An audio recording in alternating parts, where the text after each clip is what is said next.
Remand শেষে প্রতিমন্ত্রী ও আওয়ামী লীগের সহসভাপতিকে আদালতে নেওয়া হয় বিলাসবহুল গাড়িতে। তোলপাড়।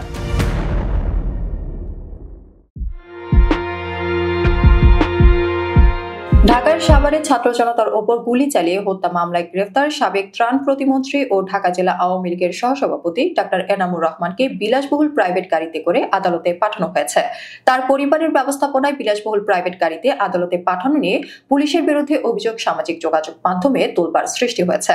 প্রতিবাদে সাভার মডেল থানার সামনে অবস্থান করে বিক্ষোভ করছেন স্থানীয় ছাত্র জনতা। সাভারের আলোচিত কায়ুম হত্যা মামলায় সাভার মডেল থানায় 5 দিনের রিমান্ড শেষে বুধবার আসামিকে ঢাকার আদালতে প্রেরণের ঘটনা নিয়ে অভিযোগ উঠেছে। ব্যাপক সমালোচনার মুখে সাভার মডেল থানার ওসি বৃহস্পতিবার বিকালে গণমাধ্যমকে জানান, বিশেষ নিরাপত্তা ব্যবস্থা গ্রহণ ও প্রিজন ভ্যানের স্বল্পতার কারণে পুলিশ রিলেটেড এক ব্যক্তির প্রাইভেট জিপেই ওই আওয়ামী লীগ নেতাকে আদালতে পাঠানো হয়। তিনি বলেন, একটি হত্যা মামলায় তিনি বেশ কিছু গুরুত্বপূর্ণ তথ্য দিয়েছেন। এছাড়াও তার বিরুদ্ধে আরো মামলায় রিমান্ডে আনা হবে। খোঁজ নিয়ে জানা যায়, সাবেক ত্রাণ প্রতিমন্ত্রী ডাক্তার এনামুর রহমানকে বহনকারী বিলাসবহুল জিপ গাড়িটি মাঝে মধ্যে ব্যবহার করেন এনামের পরিবারের স্বজনেরা। জুলাই আগস্ট অভ্যুত্থানে শেখ হাসিনা সরকারের পতন হলে আত্মগোপনে চলে যান সাবেক প্রতিমন্ত্রী ডাক্তার এনামুর রহমান।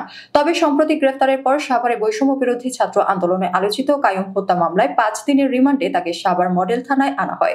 রিমান্ড শেষে তাকে এই বিতর্কিত গাড়িতে করেই আদালতে পাঠায় পুলিশ।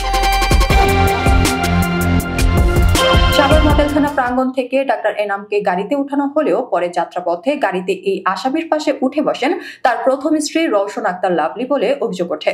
তবে এই প্রতিবেদককে এনামের প্রথম সহধর্মিণী লাভলি জানান, এটা সম্পূর্ণ ভুয়া ও মিথ্যা গুজব, আমি ওই গাড়িতে উঠিনি। তবে ঢাকা বিআরটিএ কার্যালয় সূত্রে জানা যায়, আলোচিত গাড়িটি সাবিনা আক্তার আলো নামে একজনের নামে রেজিস্ট্রেশন করা।